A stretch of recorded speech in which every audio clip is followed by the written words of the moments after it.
Priest is a dick.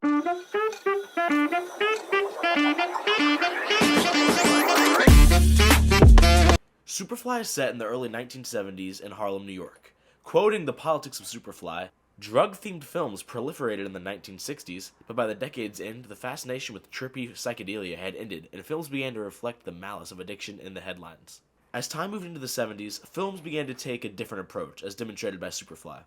While still showing the consequences of drug use, Superfly focused much more on the very real drug industry and its dangers. During this time, young workers are having trouble finding jobs where they might be able to afford, more expensive housing, more expensive cars, etc. Thus, many of the community turns to crime. As Eileen Quinn says in her article, the movie narrates, quote, barriers to and adaptive chances for black enterprise, portraying the predicaments and mindsets of black underground workers through its four main drug-dealing protagonists. One of these predicaments, the relationship between Priest and Scatter, is perhaps one of the most sad in the film as a whole.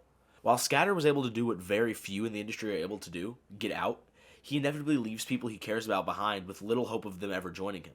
Priest, knowing how difficult it is to get out as he's attempting it himself, ignores the pleas of Scatter, who's begging Priest not to pull him back in. Listen to the pain in his voice in these clips. What you come to me for? I ain't dealing, and you know that, nigga. I gave you one scholarship, young blood.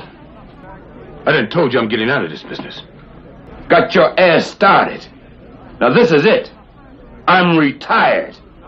Even after hearing Scatter's response, Priest persists. Instead of being happy for a man who has helped him in a time of need, Priest ultimately convinces Scatter, tells people about it, and then Scatter is killed for it. A critic review on the Superfly Rotten Tomatoes page says that it is, quote, probably the best film of the blaxploitation experience. Moments like the ones we see in the film, especially Priest and Scatter's, help to demonstrate how economically and socially trapped the black community was and still is. The only way to get a good job was through crime, but once you enter, there's no leaving it. Even if you do, eventually you're going to be dragged back in. Priest's relationship with Scatter is prophetic to Priest's future, when inevitably he will be brought back into the game, and there's nothing he can really do to stop it. Superfly demonstrates a pattern of betrayal and disrespect, and when Priest is given the opportunity to break that pattern, he just keeps it going.